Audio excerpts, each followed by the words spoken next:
So guys आज हम पढ़ने आ रहे हैं सोशोलॉजी का चैप्टर 6 ट्वेल्थ क्लास की इंडिया वाली बुक है गाइस, सेकंड बुक है।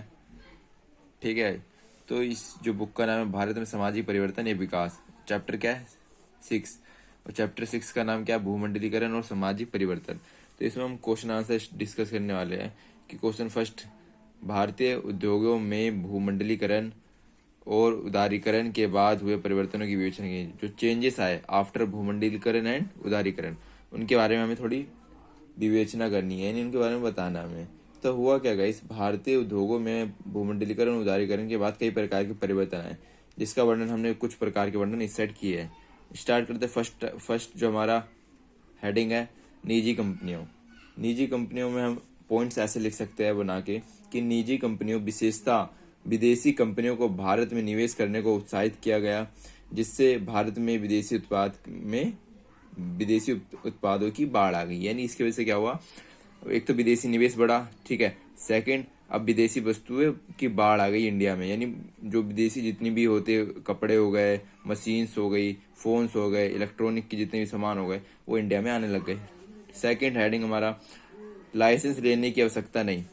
ठीक है गाइस, इसको हम ऐसे समझ सकते हैं, इस हेडिंग में पॉइंट क्या लिख सकते हैं कि अब देश में उद्योग शुरू करने के लिए लाइसेंस लेने की आवश्यकता नहीं है। क्योंकि इससे पहले क्या होता था, जब भूमंडलीकरण और उदारीकरण जब भारत में नहीं आया था, तो लोगों को कुछ भी विदेश का सामान बेचने के लिए विदेशी कंपनी खोलने के लिए लाइसेंस लेना पड़ता था। इवन प्राइवेट कंपनी भी खोलनी हो ना बड़ी सी, तो उसके लिए भी लाइसेंस लेने में सालों साल लग जाते थे। पर अब क्या हुआ, लाइसेंस लेने की आवश्यकता ही नहीं है।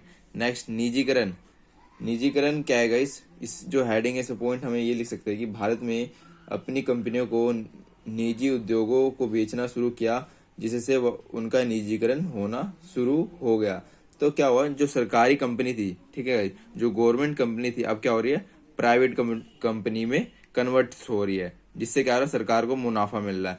इससे इसे क्या बोलते हैं, इसीकरण को इस निजीकरण कहते हैं, यानी प्राइवेट कर देना किसी कंपनियों को। ठीक है। नेक्स्ट है, उत्पादों में विदेशों में बेचना, उत्पादों को विदेशों में बेचना। इससे क्या समझते हैं गाइस हम कि भारतीय उद्योगों भी पार राष्ट्रीय निगम में परिवर्तन हो रहे हैं, क्योंकि भारत का सामान भी अगर हम विदेशों यानी फॉरेन से कोई सामान इंडिया में इंपोर्ट करेंगे, मंगाएंगे, तो इंडिया का सामान जब मैन्युफैक्चर होके विदेश में जाएगा, तो उससे भी तो भारत को फायदा होगा। तो इससे क्या हुआ कि हम अपना सामान विदेशों में बेच सकते हैं तथा अपने उत्पादों को विदेशों में बेच रहे भी है। ठीक है गाइस। नेक्स्ट हमारा, उदारीकरण से भारत जैसे देश में बहुत सी समस्या पैदा हुई है, वर्णन करें। ठीक है गाइस, तो आंसर हमारा पहला, बेरोजगारी में वृद्धि। इसमें हेडिंग में हम पॉइंट्स ये लिख सकते हैं, जैसे आपको पता है गाइस, बेरोजगारी में वृद्धि। इसमें हम पॉइंट लिखेंगे कि भारत में सन 1990 में बेरोजगारी की दर 6% थी। ठीक है गाइस, 1990 में क्या बताया उन्होंने, 6% क्या है बेरोजगारी दर ओनली 6%, और 1999 बढ़कर 7% हो गई। यानी 1999 तक, यानी 9 साल बाद क्या हुआ, 7% बेरोजगारी बढ़ गई। क्या बढ़ गई? बेरोजगारी जो प्रतिशत वो बढ़ता जा रहा है। यह सिर्फ उदारीकरण का ही परिणाम है। ठीक है। नेक्स्ट हमारा, उदारीकरण के गलत परिणामों के बारे में, यानी रोंग जो रिजल्ट आए उनके बारे में पढ़ेंगे। उदारीकरण की प्रक्रिया के साथ कर्मचारियों को निकालने की प्रक्रिया भी शुरू हो गई। जब उदारीकरण की नीति अपनाई गई, तो यह कहा गया कि इस प्रक्रिया से देश को सारी समस्या हल हो जाएगी, लेकिन 17 वर्षों के उदारीकरण की प्रक्रिया के बाद भी हमारी अर्थव्यवस्था पर कोई खास प्रभाव नहीं पड़ा। आज भी हमारे देश में 36% जनता गरीब रेखा के नीचे है। यानी कितने परसेंट? 36%। किसके नीचे? गरीब रेखा के नीचे है। इन वर्षों में चाहे भारत में तकनीकी रूप से लाभ हुआ हो, पर बहुत से ऐसे क्षेत्र है, जैसे कुटीर उद्योग हो गया, जो खत्म हो गया, जिनमें उदारीकरण की प्रक्रिया का गलत परिणाम मिलते और निकलते हैं। ठीक है। जो भी छोटे लेवल की चीज थी, उदारीकरण की वजह से वो खत्म हो गई। जैसे कुटीर उद्योग हो गया, क्यों? क्योंकि वो विदेशी सामान का सामना नहीं कर पा रहे थे, जो विदेश और फॉरेन से जितनी भी चीजें आ रही थी उसका सामना नहीं कर पा रहे थे। नेक्स्ट है, विदेशी कंपनियों का बढ़ता बोझ।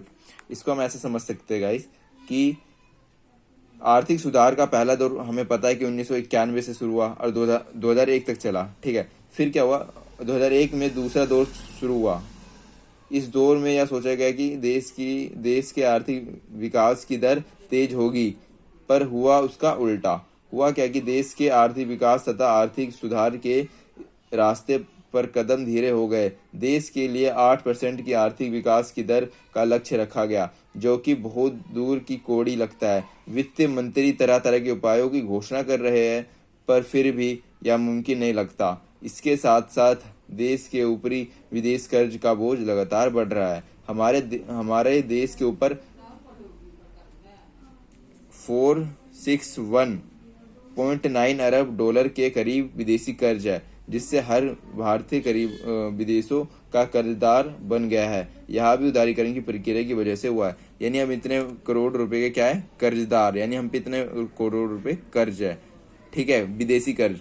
सो गाइस, ये पुराने आंकड़े हैं क्योंकि हमारी बुक्स भी पुरानी हो चुकी है। नेक्स्ट हमारा निर्यात में कमी और आयात का बढ़ना। इसको हम ऐसे समझेंगे, इस हेडिंग को पॉइंट से ऐसे समझेंगे।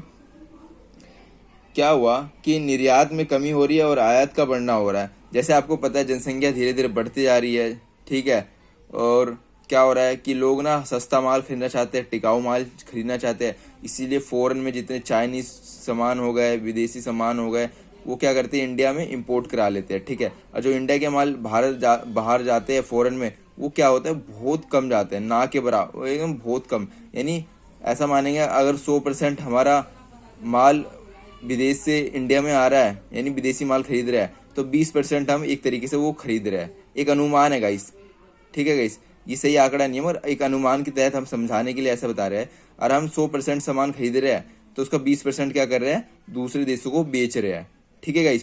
क्योंकि हमारे सामान क्या होते हैं, क्वालिटी तो अच्छी होती है, मगर गाइस उनका रेट हाई होता है, ठीक है। नेक्स्ट है रुपयों की कीमत का गिरना। इसे हम ऐसे समझ सकते हैं कि उदारीकरण की वजह से भारतीय रुपयों की कीमतों में काफी गिरावट आई। 1991 में जिस डॉलर की कीमत 18 थी, 1996 में 36 हो गई, 2001 में 47 तक पहुंच गया, और आजकल ये 67 या 70 के करीब डॉलर चल रहा है, ठीक है इस डॉलर। यह सब उदारीकरण की वजह से हुआ तथा देश की अर्थव्यवस्था के लिए ठीक नहीं था।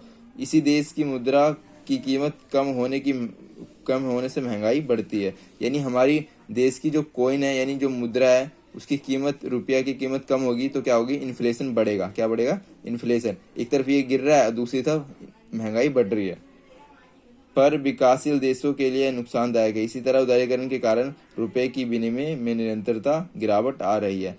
सो गाइस, इतने सारे घाटे हमारे उदारीकरण के भी देखे जा सकते हैं। आई होप गाइस आपको चैप्टर 6 समझ आया हो, सोशोलॉजी का 12th क्लास का।